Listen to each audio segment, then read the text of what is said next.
آقا سلام عرض کردم، خیلی خوشحالم. سلام علیکم و رحمت الله. بسم الله الرحمن الرحیم و الحمدلله رب العالمین. درود میفرستم بر پیامبر مهربانی ها، نبی مکرم اسلام و اهل بیت آن پیامبر بزرگوار. عرض ادب و احترام هم دارم محضر بینندگان خوب برنامه، خدمت حضرت عالی، همکاران محترمتون. مخلص شما هستیم. خب عرضم موضوع شما که ما داریم این هفته ها یاد میگیریم که چطور با عزیزانمون بهتر ارتباط برقرار بکنیم در خانواده، عمدتاً با فرزندانمون. هفته گذشته فرمودن که یه تفاوت‌هایی داره، تو خلاصه به نظرم ملاحظه فرمودید، از جمله جنسیت و سن و سال فرزندانمون. در خدمتیم، ادامه مباحثتون. اگر در خاطر شریف بینندگان خوبمون باشه، اصلا چرا ما وارد این بحث شدیم؟ گفتیم تربیت بدون اینکه ما بتوانیم با فرزندمون یک ارتباط موثری بگیریم تقریبا بی‌معناست. یعنی بچه‌ها از کسانی تربیت میپذیرن که بتونن با اونها یک ارتباط خوبی رو و خصوصا این ارتباط درونی بتونن برقرار بکنن. یه حس خوبی، احترام و محبت، یه حس خوبی رو نسبت به والدینشون داشته باشن. همه حرف ما اینه که ببینیم که حس خوبه رو چطور میتونیم در فرزندمون ایجاد بکنیم. اون محبت این کار رو میکنه، احترام این کار رو میکنه، شناخت تفاوت‌های بچه‌ها تو محیط خونه میتونه کمک بکنه که اصلا عدالت رفتاری در محیط خانه برقرار بشه.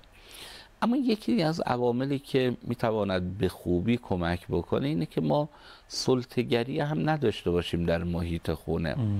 گاهی اوقات می‌بینیم برخی پدر و مادرها خیلی مثلا به اجبار، به سلطه میخوان بچه‌ها یه کاری رو انجام بدن. اتاق تو باید الان تمیز کنی، تمیز نکنی از شام خبری نیست. نمیدونم الان اگر نری نون بخری از تلویزیون دیدن خبری نیست.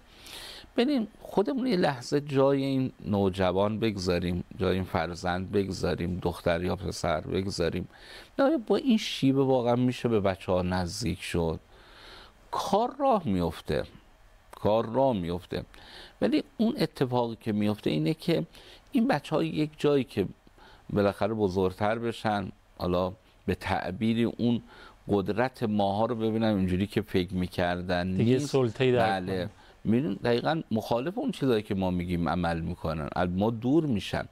حالا این دور شدن بچه‌ها میدونین چه آسیبی داره؟ آسیبش اینه که میرن سراغ دیگرانی که شاید ما نمیپسندیم، رفیق باز میشه، میره مثلا الگوهاش رو از الگوهای نامناسب اقتباس میکنه. اینها اشکالاتش میشه. خیلی مواقع من دیدم ما پدر مادرها واقعا آدمای خوبی هستیم ولی روش هامون غلطه.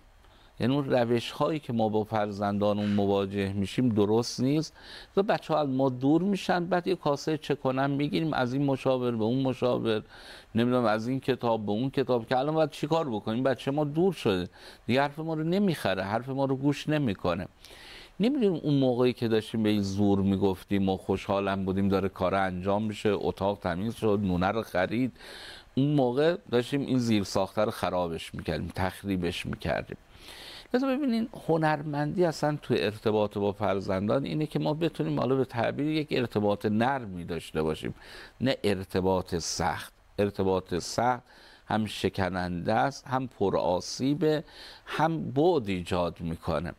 ولی ارتباط وقتی نرم باشه، ارتباط وقتی زیرکانه و هوشمندانه باشه، واقعا جذب میکنه.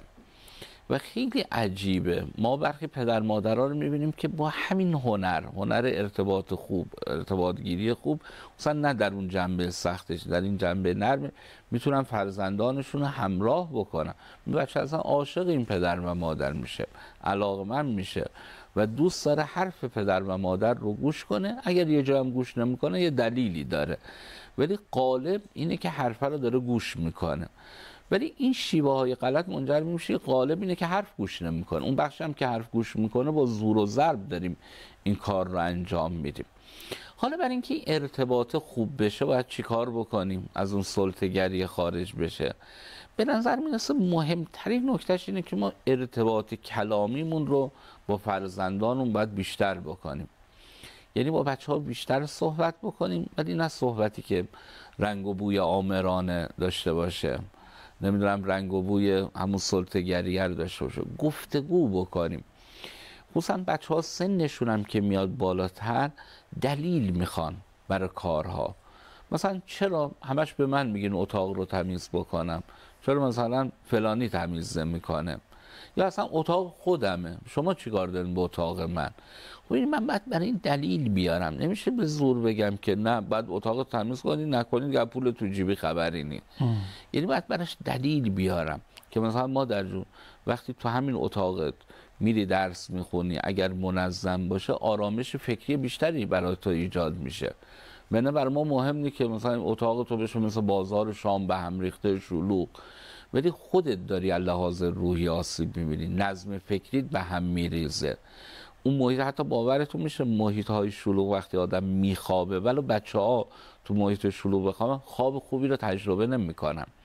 به آقای قوامی بینندگان خوب ما میگیم خواب باید خواب با کیفیت باشه. خواب با کیفیت حتی محیط برش اثر میگذاره. درسته. میگن یک خواب خوب باید 4 مرحله داشته باشه. یه بخش خواب سبک، نیمه عمیق، عمیق، رویا. رویا یعنی همونی که آدم خواب میبینه. میگن باید شامل 4 بخش باشه. ولی یکی میبینی نه اصلا خواب عمیق نمیره، همش داره تو خواب وول میخوره، معلوم خوابش عمیق نی، چه برسه که خواب ببینه. بعد این چی میشه؟ صبح بلند میشه عصبی، پرخاشگره، میره مدرسه، خب درس نمیفهمه. چرا؟ چون خواب مورد نیازش رو انجام نده. خواب با کیفیت. حالا دلیلشه؟ دلیل یه علتش اینه که مثلا همین تو اتاق به هم ریخته داریم میخوابی، یعنی شلوغی اتاق منجر به این آسیب حتی در خواب تو هم میشه. لذا ما باید برای بچه ها توضیح بدیم، دلیل بیاریم. خصوصا نسل امروز چراهاش زیاد شده، ما باید برای چراهای اینها پاسخ داشته باشیم. اینجاست که ما هی تاکید میکنیم، میگم مادرای بزرگوار باید اهل مطالعه بود. یعنی باید کتاب خون. اصلا آسیب بچه ها، من یه موقعی همین دیروز بود یک جلسه ای رو در شهر قم داشتیم برای مادران، به اونها این رو میگفتم، بودم شما ببینید بحث تربیت، این بحث خمر رنگرزینی که بکنیم تو بیاریم بیرون رنگش تغییر کنه. مثلا من 5 شنبه جمعه بگم بچه‌م رو میخوام منظمش کنم، این جواب نمیده. این موقع برای ایجاد نظم باید 2 سال زحمت بکشیم تا نظم در وجود اون نهادینه بشه، نیاز به تکرار نداشته باشه، خودش منظم بشه. زحمت داره تربیت. لذا این کاری که ما میخوایم انجام بدیم نیاز به مطالعه داره، مشورت داره، فکر داره. آدم باید هدف گذاری بکنه، اهداف کوتاه مدت براش طراحی بکنه تا بتونه به این ثمر برسونه. و اگه نه شما با زور و ضرب امروز جمعه بچه رو منظمش به تعبیر خودتون کردین، اتاقش هم مرتب کرد، این دوباره هفته بعد همین گیر و گورا رو باهاش دارید، گوش نمیکنه، دوباره همین مشکل رو با او خواهید داشت. لذا تربیت یک امر مستمره، نیاز به مطالعه داره. من یه خواهشی که از مادران بزرگوار و بینندگان خوبمون دارم اینه که یه مقداری با کتاب بیشتر آشتی بکنیم، بیشتر اهل مطالعه باشیم. اصلا مطالعه کاربردی، کتاب‌هایی که میتواند ما رو در مسیر بالاخره تربیت فرزندانمون راهبری بکنه، کمک بکنه. الحمدلله الان هم نمیتونیم بگیم آقا دسترسی به منابعی مثل کتاب و مقالات و اینا خیلی سخت شده. یعنی شما الان یه گوشی موبایل هم داشته باشید قشنگ میتونید یک کتاب الکترونیکی رو تهیه بکنید، یک کتاب صوتی رو تهیه بکنید. اصلا دارین آشپزی میکنین تو خونه، اون کتاب صوتی رو بذارین پخش بشه، گوش کنید. به جای اینکه مثلا گاهی اوقات آدم تلویزیون روشن میکنیم همینجوری داره برای خودش یه چیزایی میگه مورد علاقه ما هم نیست، میگه آقا چرا روشنه؟ میگه من عادت به سکوت ندارم تو خونه. خب حتی اگر میخوای سکوت خونه رو بشکنی، سکوت کار رو به سمت کار مثبتی انشالله سوق بدیم. پس این یه نکته، یعنی ما باید ارتباطمون رو با فرزندانمون بیشتر کنیم، خصوصا ارتباط کلامی. بچه‌هایی که زیاد باشون صحبت میکنیم همراه تر میشن. و من خیلی این رو از مادرانی شنیدم، بچه‌هایی شنیدم که ارتباط کلامی بین اونها و والدینشون ارتباط کلامی خوبی بوده. یعنی می‌بینی اینها به راه‌ترن، همراه‌ترن. ولی ما گاهی نمیتونیم ارتباط بگیریم. یه پژوهشی در همین شهر تهران انجام شده، یکی از اساتید یکی از دانشگاه این کار رو انجام داده بود، مقاله هم پیرامونش نوشته علل و عواملش. میگه ارتباط کلامی در شهرهای بزرگ به کمتر از 21 دقیقه در شبانه روز رسیده. یعنی با هم حرف نمیزنن. واقعا برخی این خونه ها رو آدم میره نگرانش میشه. جزیره شده. یعنی مادر سرش تو موبایل، بابا داره تلویزیون میبینه، بچه پای بازی کامپیوتری داره بازی کامپیوتری میکنه. اصلا فرصت گفتگو ندارن با هم دیگه. و بدانیم در خانه‌ای که گفتگو نمیشه انگار این خونه رو بمب ساعتیه. بعد انتظار انفجارش یه جایی داشت. برای همین ما در فرهنگ دینیمون انقدر تأکید بر گفتگو میشه، معاشرت میشه. مثلا در اون روایت وقتی پیامبر گرامی اسلام میفرمان جلوس المرء عند عیاله، میگه مرد کنار همسرش مینشیند، این از اعتکاف در مسجد نبی مکرم اسلام ارزشمندتره.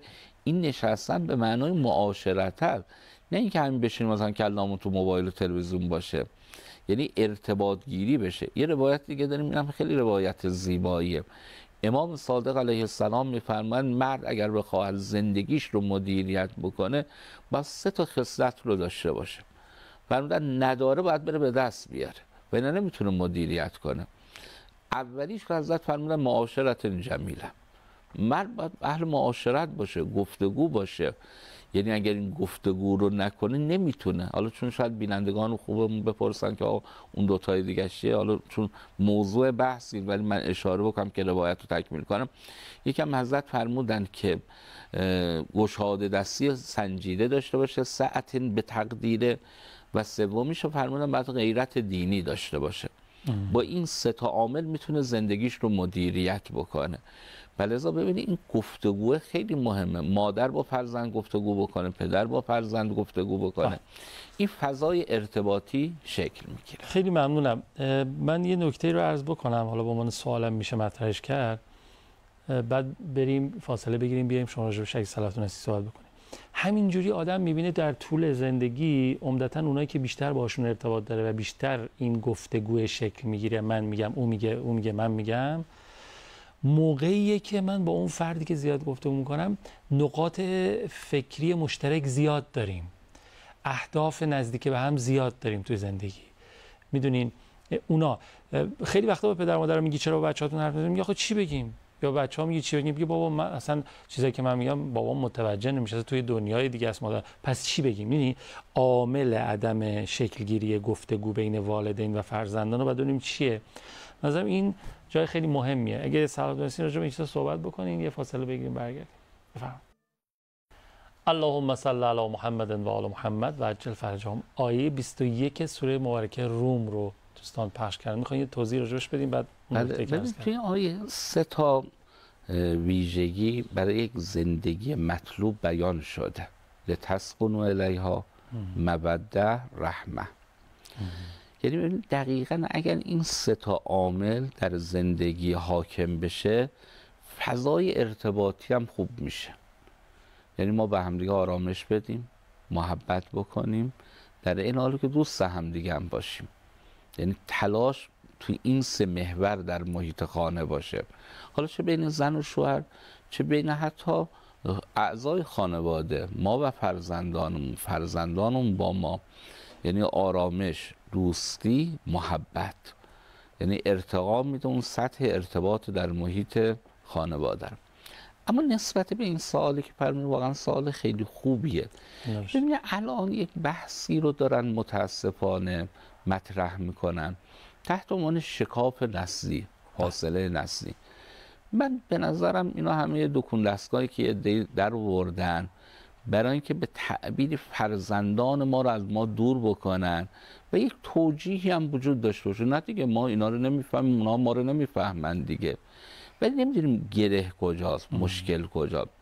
مشکل این نیستش که ما همدیگر رو نمیفهمیم. من میگم مشکل اینه که ما نمیخوایم همدیگر رو بفهمیم. اگر بخواهیم و قدم برداریم خوب میفهمیم همدیگر. امروز شما میبینید توی مدرسه یه مربی داره با دانش آموزان نوجوان کار میکنه دبیرستانی، چقدر محبوبیت هم داره. بابا اونم سن و سال داره، چرا میتونه با این دانش آموزان ارتباط بگیره؟ چرا اونا میتونن با او ارتباط بگیرن؟ خب این گره رو حلش بازش کرده، اون مشکل رو بالاخره رمزگشایی کرده. تونسته این فاصله رو از بین ببره، چطور باز ما میگیم اینجا با اون ارتباط خوب است. میدونین گاهی اوقات شما وقتی یکی رو دوست دارید اصلا دنبال بهانه میگردیم برای گفتگو. ما نمونه قرآنیش رو من براتون بگم. بفرمایید.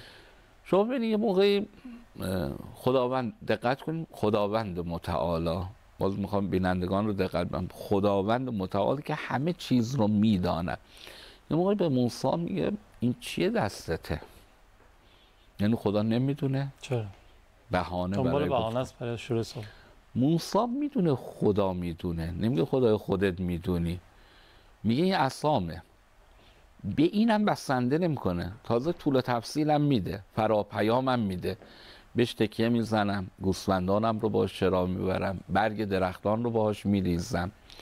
یعنی ببینید وقتی ارتباطش شکل میگیره اصلا شما میرین به سمت اون نقطه مشترکه.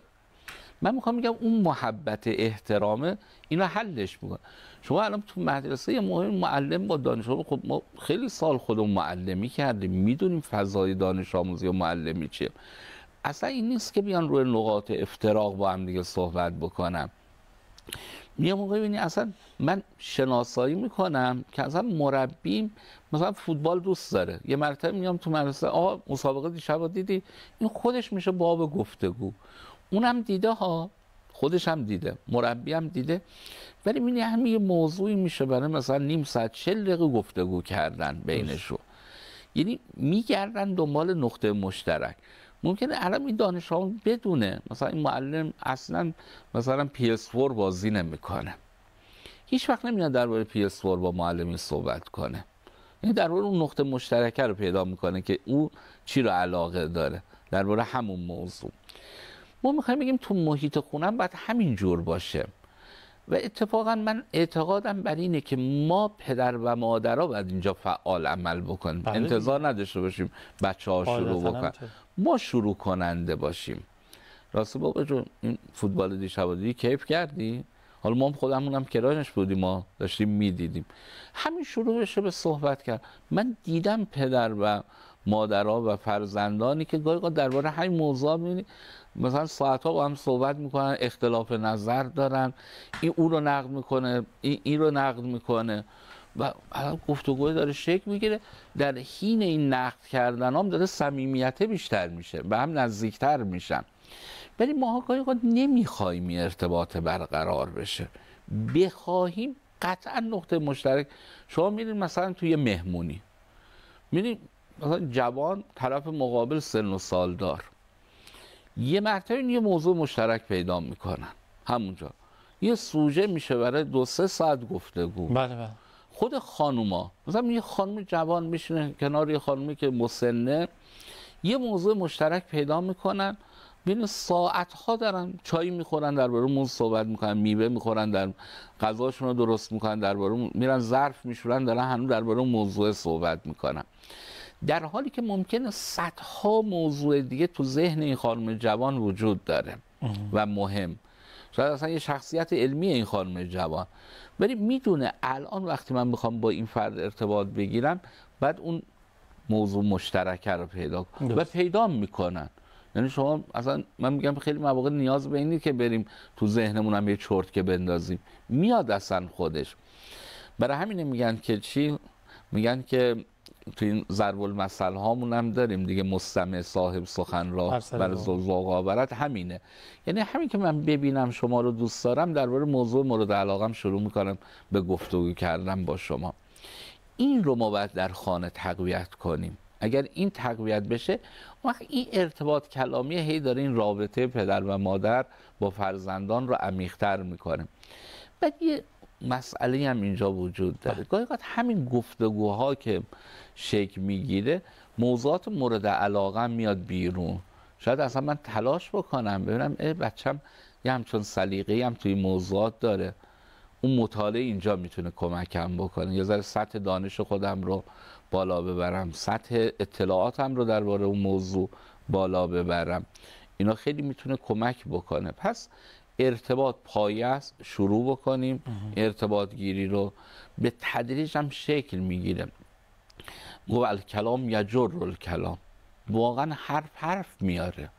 شاید الان همین موضوعی که می‌بینیم بین ما و شما الان گفتگو شد در منظر و مرآی بینندگان خوبمون، شاید اصلا جزء مدیریت کلام من نبود، من یه چیز دیگه تو ذهنم بود بگم، ولی شما با یه سوال و یه نکته بحث رو هل دادیم به یه سمت دیگه. امیدوارم منحرف نشید. نه اتفاق خوب بود، یعنی همینه که تو ذهن مخاطبه که من الان با بچه‌م چی بگم، چه صحبتی بکنم. حتی بین خود زن و شوهرها گاهی اوقات اینجوری هست، میگم آقا با خانمت بشین صحبت کن، میگه چی بگم، حرفی نداریم. میگیم شما برو شروع بکن، میاد حرف. آره. حرف همونجوری که میریم مثلا با خواهرت یه مرتبه یه خدمت جمله شروع میشه، بعد میگن الحمدلله حرف داریم، وقتم تموم میشه، دوست داریم هنوز حرفا خدمت شما عرض کنم که با هم دیگه حرف بزنیم و میگیم آقا چرا وقت زود تموم شد، گله مندیم نسبت بهش. به قول شما همون آدم کسی رو دوست داشته باشه، محبت داشته، خب بالاخره یه جوری سر صحبت باز میکنه و من گاهی اوقات به این زوج‌ها میگم دوران نامزدی و عقد تا صبح بیدار میمونیم با هم حرف میزدید. آره.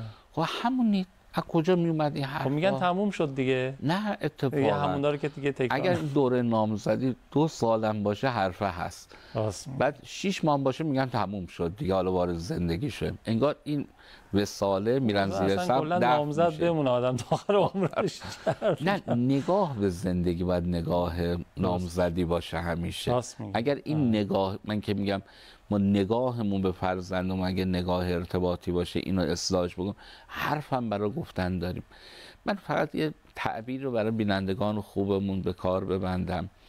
ببینید توجیه نکنیم کارا رو. یا حرف نداریم، این توجیهه. چی بگیم؟ این توجیهه برای حرف نزدن.